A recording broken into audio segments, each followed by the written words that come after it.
Welcome back to the Big Fella Podcast. My name is Noah Tanner. I'm your host. And today we're going to talk about my best tips and what I would do today if I were starting over on a business or just building a side hustle in general. If you are new here, welcome. My name is Noah Tanner. I've lost over 110 pounds and I've successfully ran an online coaching business, Big Fella Fitness, for the last 3.5 years. And since we're talking about money, it has done over six figures over the last 2 years. So I am not a millionaire and I am not going to teach you how to be a millionaire. But what I am going to do is help you. And rule number zero is exactly that. Don't try to pretend to be something that you're not. I am not going to sit here and tell you how to buy a Lamborghini because I don't own a Lamborghini. Okay. I'm not going to sit here and tell you how to build a $10 million corporation because that's not me, obviously. Right. But what I am here to do is help you get through the state of the world that we are in today. I am here to help you build the confidence, build the habits to not only improve your health, not only improve your mental health, but also get through the world as a bigger guy or as anyone who just is trying to be an empathetic, kind person, but also needs to take care of their basic fucking needs. All right. Excuse the way I look and the way I sound. If you can't tell, I have been dealing with a sinus bug for probably the last 4 days, 3 days. I think we're on the tail end of it now. So hopefully by tomorrow I am feeling better. It is a Sunday today. It is snowing. It has been a wonderful morning. And I just kind of felt like recording today. I didn't have much going on. I had to cancel some plans because I was sick. So I'm just chilling in the house. And I figured I would dive into this today. So if you guys are new, subscribe, like, hit the bell, share this with a friend who's talking about starting a business. And we're going to get into it today because speaking frankly, in the United States, it's 11/9/2025, so November 9th, 2025. The government is currently shut down, and the economy is, if I had to take a wild guess, probably in one of its biggest bubbles, period. It's the same 7 to 8 to 9 to 10 companies, all just kind of trading deals back and forth with one another, and people are getting their SNAP benefits cut. People are losing their jobs to AI. And I would like to kind of preface this. The world is going to get better. And yes, I have always been an optimistic person, but the pendulum always swings back. And for anyone who's been feeling a lot of doom and gloom lately, just remind yourself of that. The pendulum always swings back. Just because times are tough right now does not mean that it removes your responsibility from what you need to do to improve your financial health, physical health, mental health. Just because times are tough does not mean that you just get to sit back and wallow and cry, right? This is for the doers. This is for the people that want to help their situation so they can help other people's situations as well, right? So I just kind of want to touch on that briefly. I am a real coach who works with real clients. I talk one to one with over 50 people as clients for weight loss every single month. I talk to them all the time. I constantly have messages I need to respond to. I'm on calls with these people every single week. And the number one thing that we spoke about these last week is multiple people trying to get ahead, trying to stack a little bit extra money and stay ahead of the game because the economy is getting a little bit tighter. And they've talked about starting a business. They've talked about starting a side hustle, posting on social media. But most of these people just work normal jobs. They're trying to just take care of their families. They're trying to build their futures. They're trying to save up for a house one day. That desire has not left me. It hasn't left everyone else, but it's getting harder and harder. And now I just saw some news that Trump is talking about 50-year mortgage rates. Oh my fucking God. No. No, no, no. Never, don't sign a 50-year mortgage. That's a bad idea. And I can talk about that in another video. Today, what we are going to talk about is how to plan, how to fit a how to plan a business, how to fit a side hustle into your life, what questions you need to answer, how to build the leanest, simplest income generating machine you possibly can with your current skill set, and the simplest approach to business fundamentals at a basic level for the beginner non-entrepreneur to understand, and some of the most common mistakes to avoid. Okay? So, buckle up. A little bit of a different video today, but it's something that's been kind of weighing on me a little bit because I actually asked you guys on my Instagram if you wanted me to see me talk a little bit more about this, and I want to give the free game away. I want to talk to as many people as I can about this stuff because it's important. So, We're 5 minutes in. I haven't said a lick about anything tangible. So let's dive in. Step number one, there's going to be a total of, I believe, 7 or 8 steps here. I have a loose bullet point here. Number one, you need to figure out how long you want to do this for, right? You need to figure out if what you're trying to start here is just something that you can use as a vehicle to help make ends meet, something that you can use to generate a couple hundred extra bucks a month, or if this is something that you want to dive into with a passion, something that you want to eventually use to replace your full-time job. Okay, you need to decipher that because that approach is going to be 2 different things. Okay. Also, you need to make a decision at this point. Do you want to do this solo or do you want to do this with a team? Now, I am all about community and I am all about partnership and I am all about having people that are like-minded surrounded by you. If this is your first time starting a business, I would highly recommend doing it solo or starting it solo to where you own every part of the business and then you hire out maybe some friends or family that might be interested in. I would not go into a direct partnership. That is a big mistake. I know this isn't the mistake sections yet, but I just want to get that out of the way. I would recommend starting solo. Okay, because that gives you control and that gives you an ability to learn and understand the concept of business and the ins and outs of understanding profits and loss and managing your books and knowing how to get leads and knowing how to fulfill customers and knowing how to be the customer relations department. Because what you're signing up for, no matter if you're trying to build a side business where you just power wash a couple driveways a couple times a month to make a few extra $100, or if you are trying to build an online business that is going to bring in $10,000-$15,000 a month that will eventually replace your full-time income, regardless of which one you're trying to decide here, I want you to know there's going to be lessons that need to be learned. And the first lesson you are going to learn when you really get into the weeds of it is that you are now running the job of 7 or 8 people at a time. I have people that help me on my business. I have editors. I have people who help me write my programs and help me with marketing, kind of help me with marketing. I have a mentor, but I am my bookkeeping department. I am my customer relations department. I am my client success manager. I am my marketing department. I am my videographer. I am my content writer. I wear all of those hats. And that's something you need to be prepared for. Now, obviously, I've been doing this for a while and I chose a business that is lifeblood through social media. There are simpler, easier businesses. So number one, you got to decide, is this something you want to turn into for growth, or is this something that you just want to make a couple $100 on the side with? Okay. That is the expectation that you set from day one is going to really, really be important for later on. Okay. Number two, reverse engineer the income required on a monthly or weekly basis, especially if you were just trying to make a couple $100 a month, a couple thousand down, to your bottom line.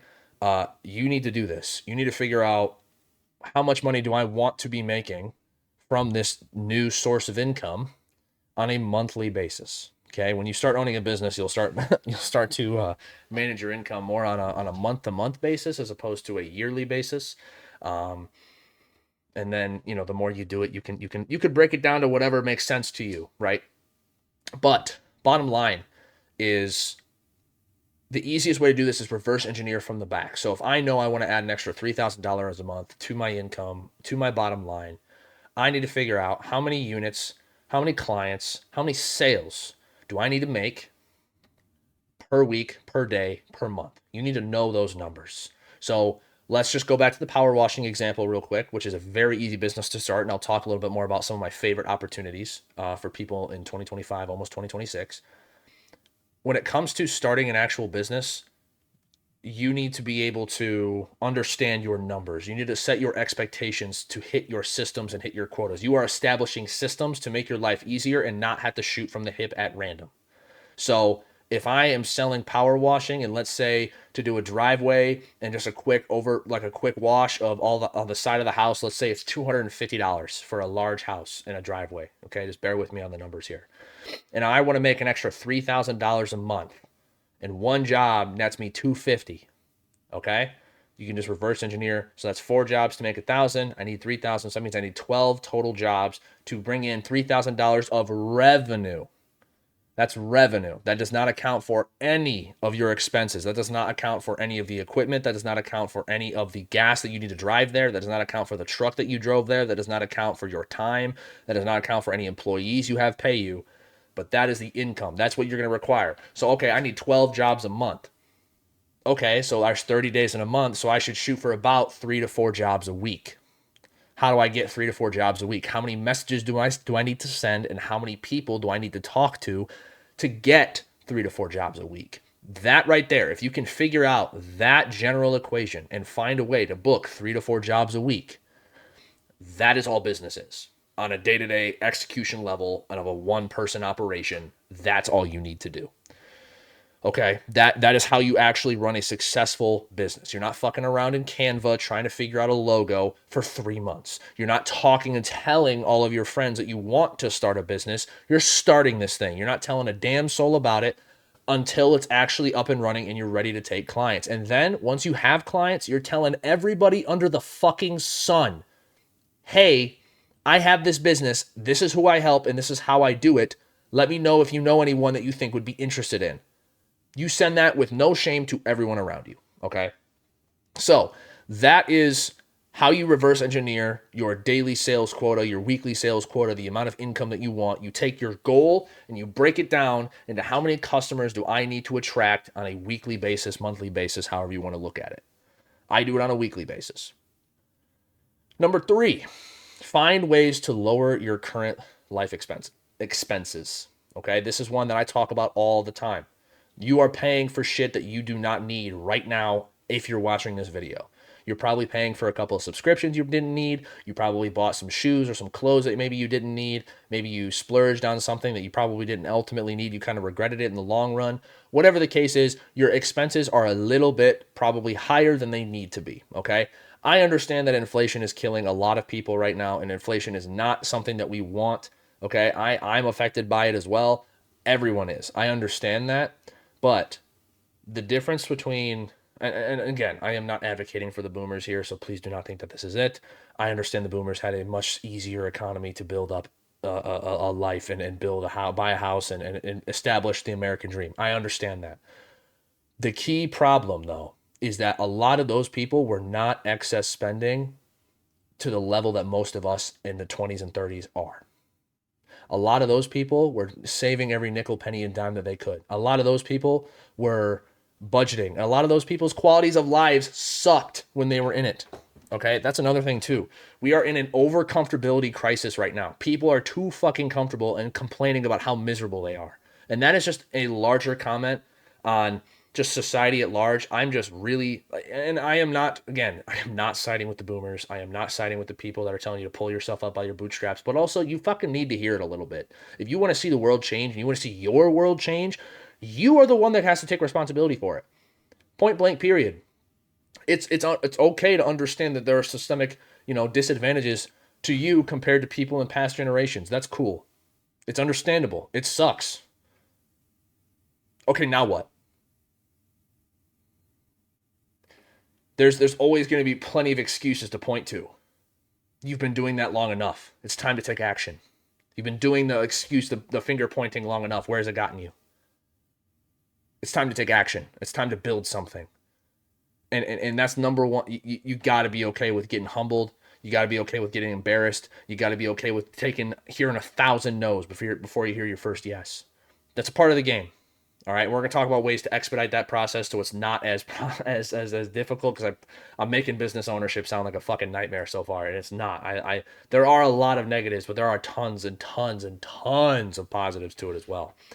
So lower your current life expectancies. Understand that you do have a lot to be grateful for, and there are some things that you're probably overpaying on. Because if you can lower your bottom line, if you can lower the amount of the amount of actual income you need every month to pay your bills and feed your kids or feed yourself, that's going to give you a little extra wiggle room to put back into the business, and that is what we're working on here. All right, number 4. The best opportunities, in my opinion, in 2025 going into 2026. Now, you're going to hear a whole lot of other people say AI. All right. Personally, ethically, I am not a huge fan of AI. Okay. There's a lot of talk of this giant AI data center getting built in Ann Arbor in Michigan. Fuck no. Stay the fuck away from Lake Michigan. Stay the fuck away from all of our Great Lakes. I live near Lake Michigan. That's why I mentioned that. But regardless, I don't think there's a lot of business opportunity in AI, and I think one of the to just purely make money, ethics out of the corner or out of the conversation for a second. You can go to a bunch of mom and pop businesses and teach them how to use AI so they don't fall behind and charge them an egregious fee. There's a lot of people recommending to do that right now. All right. There's a lot of business owners that don't really care about, anything but business that are gonna say that. All right. So that is one. Okay. But if you're trying to do this and also maybe, I don't know, help your neighbor and actually provide a value to society, let's talk about some of the other ones. So you got to look at your skill set. What are you good at? What are you good at? Okay, I talk to a lot of my clients about this. You got to find your skill set. What do you enjoy doing and what are you good at? If you like talking to people, let's find you a gig that gets you talking to people. Okay, you're going to have to talk to people with sales. All right, that's a part of business ownership. Sounds good. If you hate talking to people, let's maybe not make the job or the product or service that you provide for people require you to talk to people 3 hours a day. Right? I love talking to people. I'm always talking to people. Right? And I enjoy it for the most part. Some of the best opportunities. I think power washing, I think basic gutter cleaning, and I think just general handyman maintenance is still going to be in large demand permanently. I think electricians are going to be in high demand. Obviously, it's a skilled trade. So those are things that are obviously going to require qualifications. Now let's talk about this a little bit because I do not think it's a bad call to go get some qualifications. I do not think it's a bad call to play the long game and go get a 2-year certification or go to college for 2 years and be a certified mechanic. Whatever you want to do, whether it's something hands-on mechanics, go get a Google cert. Google and Facebook offer free educational certs on a lot of different, mostly tech-based platforms, but having something under your resume to help you understand the concept a little bit better is going to help you. And it's going to allow you to open yourself into doors because I know for a fact, especially if you're trying to do something handyman related, being union, being licensed, again, those are not the two of the same things. But if you have licenses and you have certifications and qualifications, can help you get into more doors and make more money in the long run, right? So those are things to consider. But as far as just speaking generally here, best opportunities to make some side income, I think posting on social media on a regular basis and building a personal brand, which we can talk about that as its own entire video. I actually have a podcast with one of my friends, 𝕀ℕ𝕊𝕋𝕸𝕂, coming on talking about personal branding in the future. It's probably already out by the time you're watching this episode, but go check it out. I think building a personal brand and establishing a UGC. So UGC is user generated content. So that's effectively, I make content. I have eyeballs that watch me on a monthly basis. A lot of people watch me on a monthly basis. People reach out to me, hey, can I advertise your product on this XYZ thing? And the answer will be yes or no. I don't do any of them typically just because it's in the fitness industry and it's usually all completely dog shit. So that's just kind of the way that it is right now. I will probably start taking some for YouTube eventually once we get monetized because I do feel like on YouTube it would allow me to actually explain the product if it wasn't fitness related. I'm sidetracking here, but social media and getting brand deals is a very, very low cost, high leverage way to make some money. Okay. You can also make money through like the TikTok Creator Fund and YouTube monetization. Those things do not pay out nearly as much as you think they do, especially at the beginning, and they take a long time to get up and running. But for social media, I think no matter what business you choose, I think you should absolutely be posting on it. I don't think you should be consuming on it. I think you should be posting on it, regardless of whatever your product or service is, because it'll only create more opportunity. The more conversations you have in business, the more opportunity you're going to have to make money. And more people see your face and the more people that know what you do, the more likelihood you're going to make more dollars. And that is just the bottom line of how it works. Okay. So I think general handyman services is great. I think UGC and posting content on social media is great. I think that what else do I like? I'm a big fan of just like roadside mechanic businesses. If you have any car skills, being a roadside mechanic or roadside detailing, I think that's going to be a really nice market for a young guy, trying to go make some extra side cash. I think that's a really, really solid idea. Painting. I think painting is underrated. I think that's a really solid business, right? Because a lot of these corporate companies, overcharge, right? Really just think about if you're having a hard time to fill a need, because that's ultimately what it comes down to. The best opportunities are the problems that are the most painful for the customer, right? So think about any time where you've had to pay for something and it was just ridiculously out the ass expensive. Okay, so you had a problem and it got fixed, but you were left with a sour taste in your mouth because people overcharged you.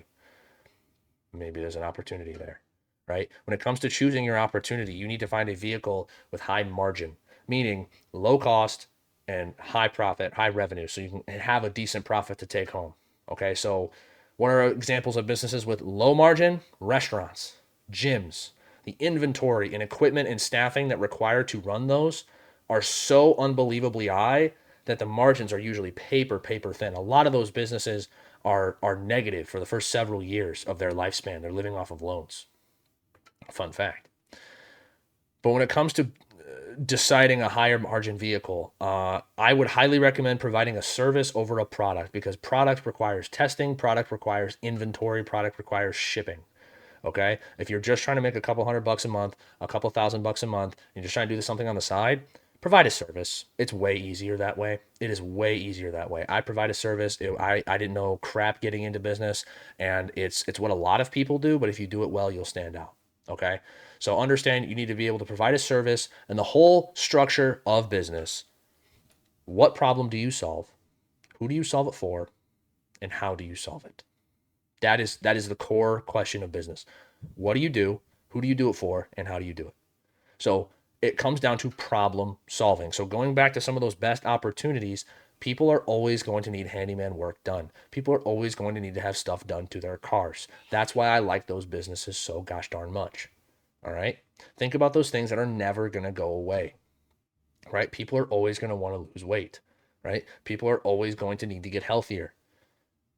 As this continues, you need to start looking at, are these problems going to stick around too? There's a lot of really great business books and stuff that I've been able to read and consume. Excuse me. Like I said, still sick. There's a lot of great business books that I consumed talking about how a guy went into the newspaper business in the early 2000s, and he had a killer business model, tons of experience, but it was a bad vehicle because that business was dying. So think about it. Is this problem going to get bigger? Right? Is this problem going to get worse? And we are at a big fundamental shift in our society right now with AI and the way the economy is going right now. There's a lot of problems popping up, a lot of opportunity for solutions to step in. So think about that. What are you good at? What do you like doing? What do you like to spend your time doing? And what is a problem that you know that you can solve well? You have to be good at what you do. If you are not good at what you do, there is no point in listening to this video. So spend the first 6 months to a year making sure that you are damn good at the service you provide, because the lifeblood of a business is knowing what you're talking about and knowing how to fucking do it. Okay? I only started this business because I lost 110 pounds myself. And that's the bottom line. I only started this business because I did it myself. And then I went and further got certified just to make sure I knew what I was talking about. So find a problem to solve and figure out who specifically you solve it for. Find something that's low margin, high revenue.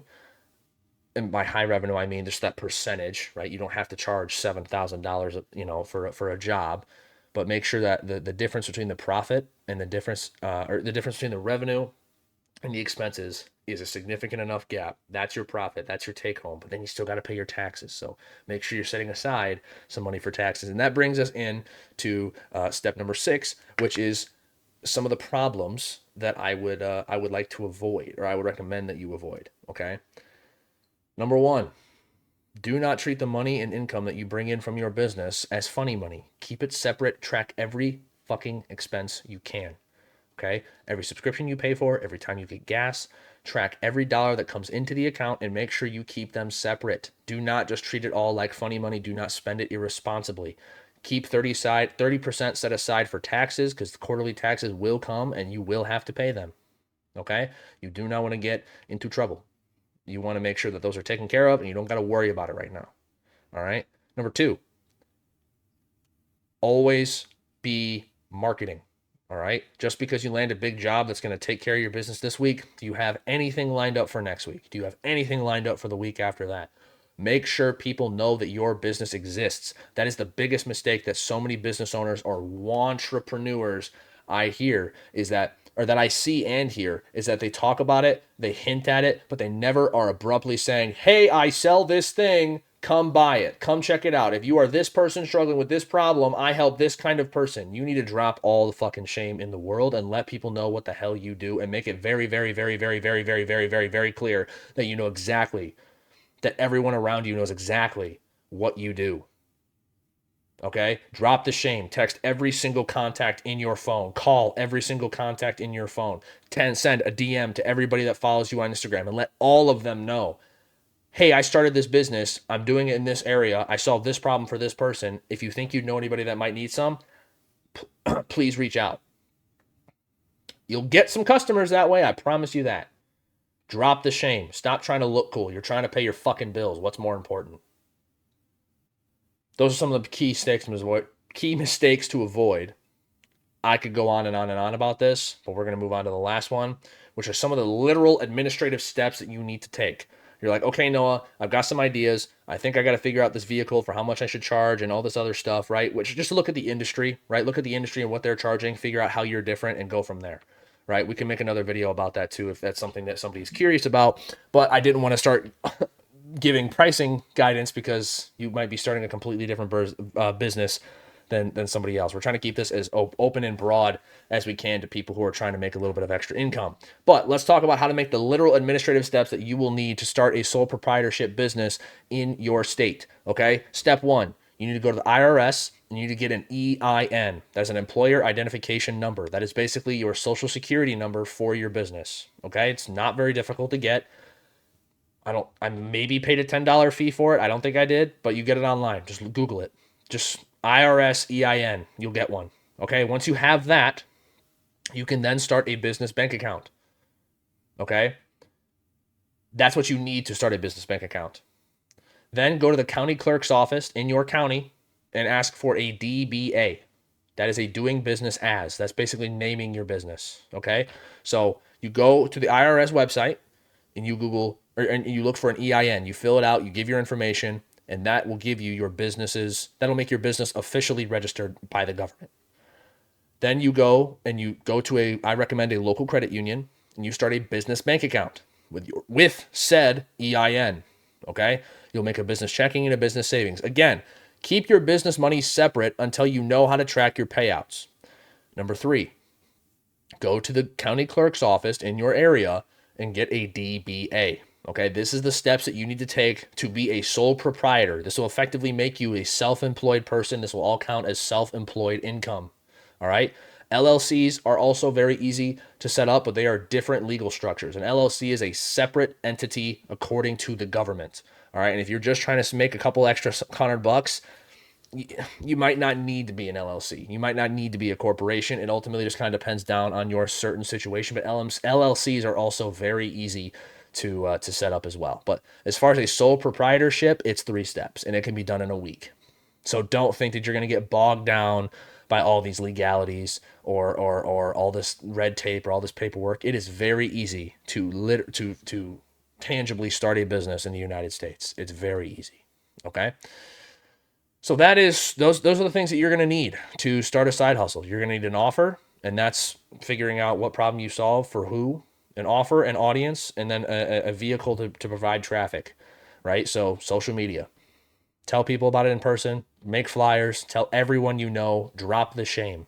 Who cares what other people think about you? Starting a business is fucking cool. And if they don't think it's cool, guess what? The next person will, and they might actually buy from you one day. All right. If they're not supportive of you starting a business, then they might not be supportive of you doing just about anything else. Okay. The truest of true friends will support you 100% in this adventure. The truest of true friends will offer to buy full price. The truest of true friends will not ask for discounts. The truest of true friends will rep your merch. The truest of true friends will repost your stuff. Okay?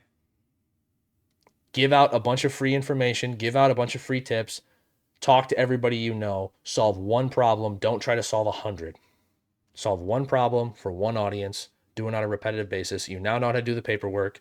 You know what to expect. You know how to set up your monthly income and how to budget it out. This is the basic steps of stuff that I used to know. This could have saved me about probably a couple months worth of stress when I was getting my business started. All right. You can start a business. You can start a business and you can handle it. And you can make an extra $1,000 a month, $2,000 a month, $5,000 a month, $10,000 a month. You can do this because I'm telling you right now, I am just a dude from Michigan. I am a dude who grew up heavy, lost a bunch of weight, started posting some shit on social media about it. People liked it, and I stuck around. And now this has been providing for me and my family. This business now provides for my girlfriend, who I plan on turning into my wife, my 4 animals, it pays for my apartment, it just paid for my new car. That is what I'm most proud of. I'm not here to flex my money. I'm not here to flex. I mean, there are people that make so much more money than me. It's not even funny. I'm here to help the common guy. I'm here to help the common person that's just trying to keep their heads above water. That's what this is for. So if you have any follow-up questions, if you have any additional tips that you think you might need, drop them in the comments. I would love to talk about more of this because I want to help uplift everyone around me and help other people uplift everyone around them because community is the way through tough times. All right. And that's what we're trying to develop here at the Big Fella brand. All right. Peace and love. Subscribe if you haven't already. Let me know what business you want to start in the comments. I'll talk to you soon and keep it simple, big fella.